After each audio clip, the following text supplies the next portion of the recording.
ఎప్పుడు జనాలతో నిండిపోయి ఉండే ఈ గల్లీలు, ఆ గల్లీలలో ఉండే చిన్న పెద్ద దుకాణాలు, ఆ గల్లీలలో నడుస్తుంటే ఆ పాన్ అండ్ ఫుడ్ వాసన, చూసిన ప్రతి దిక్కున ఎన్నో గుడులు, వందల వేల మందిని ఎందరినో ఆకర్షించే ఈ ఘాట్లు, పక్కన ఈ గంగాదేవి అలల చప్పుడు, కనుచూపు దూరం వరకు కనిపించే ఆ ఇసుక, ఇక్కడి నుంచో వచ్చే ఆ సూర్యకిరణాలు, కొన్నిసార్లు ప్రేమతో కాశీ అని, కొన్నిసార్లు బనారస్ అని, కొన్నిసార్లు వారణాసి అని పిలిచే ఈ చోటు అసలేంటి? హిందూ ధర్మంలో కాశీ విశ్వనాథుడి స్టోరీ ఏంటి? ఈ ప్రపంచంలో అసలు ఈ కాశీ ప్రాముఖ్యత ఏంటి? మనం ఈ వీడియోలో ఇలాంటి క్వశ్చన్స్ గురించి తెలుసుకుందాం. Welcome to Banaras.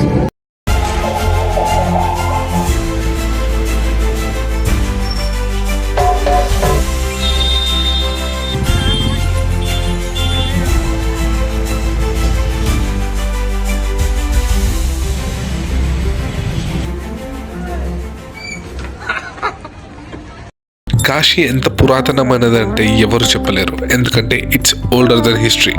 మనకు తెలిసిన చరిత్ర కంటే పాతది, మనం పాటించే పద్ధతుల కన్నా చాలా పాతది. కాశీ హిస్టరీ గురించి తెలుసుకోవాలి అంటే మనల్ని మన వేదాల వైపు తీసుకెళ్తుంది.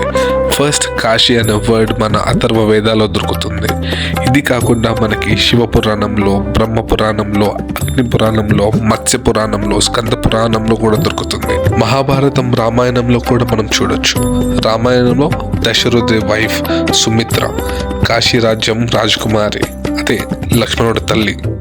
చిన్న పర్సనల్ ఎక్స్పీరియన్స్, హైదరాబాద్లో ఉండే నేను ఎప్పుడు నాతో నేను మాట్లాడుకునేవాడిని, నువ్వు చాలా చేయాలి, చాలా డబ్బులు సంపాదించాలి, సొసైటీలో మంచి పేరు తెచ్చుకోవాలి, ఆగకూడదు, పరిగెడుతూనే ఉండాలి అని. కానీ గంగాదేవి ఒళ్ళో అలా పడుకున్నప్పుడు ఆ అలల చప్పుడు, ఆ ప్రశాంతత ఒక్క సెకండ్ నన్ను ఆలోచించేలా చేసింది.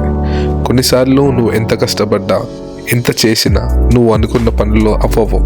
మన చేతిలో లేని వాటి గురించి ఎంత ప్రయత్నించినా జరగవు. మనం ప్రయత్నం మాత్రమే చేయగలం, మిగతాది అంతా దేవుడి చేతిలోనే. చిన్న ఒక ఎగ్జాంపుల్ చెప్తాను, ఫాలో కండి. ఈ చిన్న చుక్క వచ్చేసి నువ్వు నీ రూము, నీ ఇల్లు, నీ ఊరు, నీ డిస్ట్రిక్ట్, నీ స్టేట్, నీ కంట్రీ, కాంటినెంట్,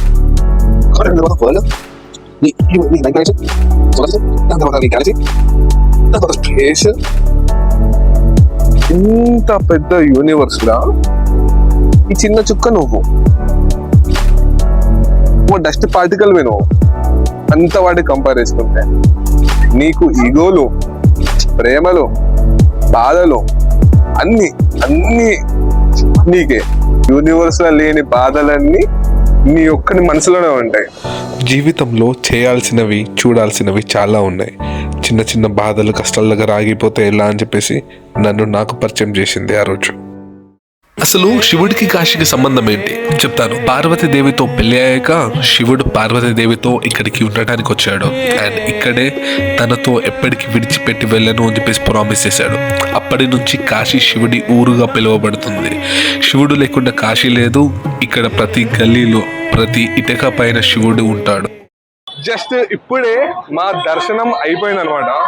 సో లోపలికి వెళ్ళిన టెంపుల్ మొత్తం తిరిగిన, లోపల కాంట్రవర్సీ ఉంటుంది కదా, ఆ కాంట్రవర్సీని కూడా చూసాను అనమాట. ఆ నందిని కూడా చూశాను. కాశీ హిందువులకి ఎంత పవిత్రమైనదో అందరికీ తెలుసు. ఇక్కడ ప్రతి ఘాటికి ఒక చరిత్ర ఉంది. నేను అందరు ముస్లిమ్స్ ని అనట్లేను. There are 10% Muslims who respect Hindu culture. ఈ కాంట్రవర్సీ గురించి తెలుసుకోవాలంటే మనం చాలా వెనక్కి వెళ్ళాలి. 2nd సెంచరీకి ముందు నుంచే ఇక్కడ వేదాలు పాటించేవాళ్ళు, భక్తితో చాలా సంతోషంగా ఉండేవాళ్ళు. కమర్షియల్ గా, ఇండస్ట్రియల్ సెక్టార్ లో కూడా చాలా సక్సెస్ఫుల్ ఉండేవాళ్ళు. సిల్క్ క్లోత్స్ అని, ఇతర అనేది, ఏనుగు దంతాల బిజినెస్ చేసేవాళ్ళు.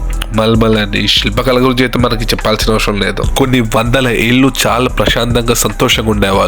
1194 ADలో మహమ్మద్ ఘోరీ అని చెప్పేసి ఒకడు వచ్చాడు. వచ్చి కాశీని దోచుకొని నాశనం చేశాడు. 16th సెంచరీలో అక్బర్ దీనిని మళ్ళీ రెనోవేట్ చేయించాడు. కానీ కాశీని మొహమ్మదాబాద్ గా మార్చాడు. నేను స్టార్టింగ్ లో చెప్పినట్టు ఎంపరర్ అక్బర్ కూడా ఆ 10% లో ఒకడు. 1667లో మళ్ళీ ఇంకొకటి వచ్చాడు. వాడి పేరు ఔరంగజేబ్. వాడు విశ్వనాథ్ టెంపుల్ ని కూల్చేసి అక్కడ జ్ఞానవాపి మస్జిద్ ని కట్టించాడు. ఇదే ఆ కాంట్రవర్సీ. విశ్వనాథ్ టెంపుల్ ప్లేస్ లో ఇప్పుడు జ్ఞానవాపి మస్జిద్ ఉంది. అక్కడ 17th సెంచరీలో మళ్ళీ మరాఠీలో పాత వైభవం తీసుకొచ్చారు. ఇక్కడ గాడ్స్ కి కొన్నిటికి ఆ రాజు పేర్లే ఉంటాయి. ఇక్కడ భయ్య వాళ్ళని కలిసిన అనమాట. భయ్య వాళ్ళు నాకు ఒక చిన్న వీడియో చూపిస్తున్నారు. ఇక్కడ హోలీ ఎలా ఆడతారని చెప్పేసి శ్మశానం ఘాట్ లో మొత్తం యాషెస్ తీసుకొని యాషెస్ ని పూసుకుంటూ హోలీ ఆడతారంట. మీకు కనిపిస్తుందో లేదో తెలియదు. And this is one interesting point కాశీలో.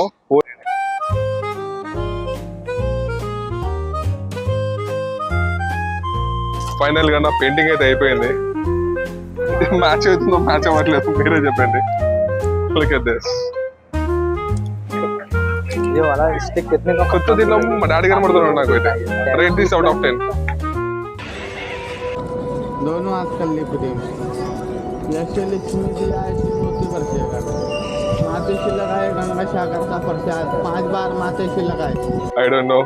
ఆ బాబా నాతో ఏమేమో చేపించిండు. చేతిలో 2-3 డ్రాప్ చేసిండు. చిన్న మ్యాజిక్ చేసిండు. ఇట్లా పెట్టి ఇట్లా పిసికితే కొంచెం వాటర్ ఏదో కారేది స్టిక్కీ. అండ్ దాని తర్వాత ఇంకా మ్యాజిక్ చేసిండు. ఇగో ఇట్లా కొంచెం విభూది టైప్ ఏదో వచ్చింది. మొత్తం బ్లాక్ కలర్ అది. కొంచెం దీవెనలు ఇచ్చిండు. ఒక వన్ ముఖి దాన్ని ఏమంటారు రుద్రాక్ష ఇచ్చిండు. దాన్ని దగ్గర పెట్టుకో అన్నాడు. ఐ డోంట్ నో ఆయన ఫేకో కాదో తెలియదు. But what ever it is అది అయింది అక్కడ. నేను కాశీకి ఎందుకు వచ్చానంటే స్పిరిచువల్ లైఫ్ ని నేను ఎలా అయినా ఎక్స్పీరియన్స్ చేయలేను. ఎందుకంటే దానికి చాలా సాధన కావాలి, చాలా ఇయర్స్ ఆఫ్ డెడికేషన్ ఉండాలి.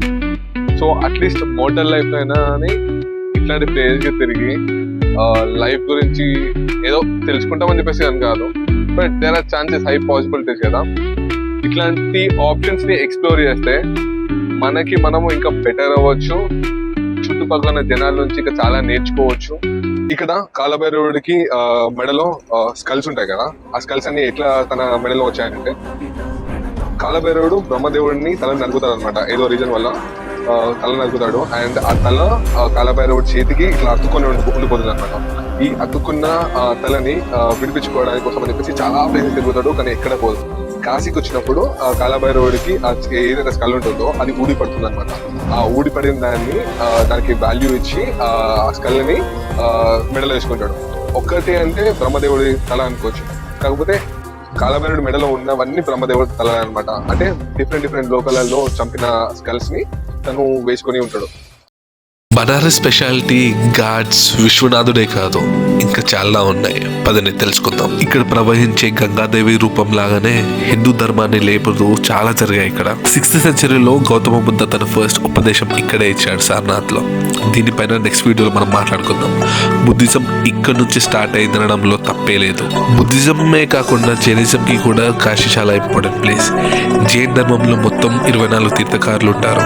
అందులో 7th, 8th, 11th and 23rd తీర్థకారులు వారణాసిలోనే పుట్టారు. అందులో 11th తీర్థకార్ శ్రేయాన్స్నాథ్ సారనాథ్ లోనే పుట్టాడు. 8th సెంచరీలో ఆది శంకరాచార్య కాశీ విశ్వనాథ్ అష్టకం ఇక్కడే రచించారు. 14th సెంచరీలో ఫేమస్ సెయింట్ కబీర్ జన్మస్థలం కూడా ఇక్కడే. కబీర్ లేకుండా కాశీ ఇన్కంప్లీట్. సిటీ మిడిల్ లో తన ఆశ్రమం ఉంటుంది. పాస్ట్ ఒక 5 minutes నుంచి ఈయనని फोटो తీసుకుంటా కూర్చున్నా నేను. आपका नाम क्या? मेरा नाम है नारायण वत्स त्रिपाठी.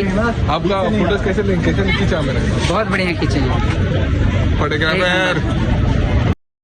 ప్రపంచంలోనే ఖర్చు లేనిది ఒకటి ఉన్నది అంటే అది నా ఛానల్ సబ్స్క్రైబ్ చేసుకోవడమే. సబ్స్క్రైబే కదా, కొట్టి పడేసేయండి. అలా ఒక మూలకు పడి ఉంటుంది.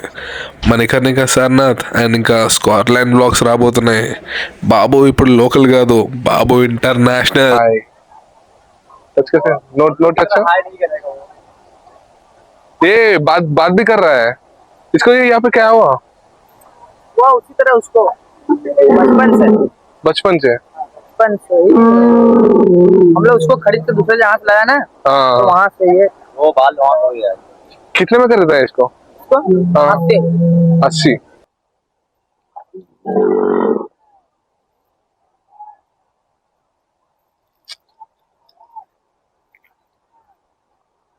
भाई मैं खिलाऊं?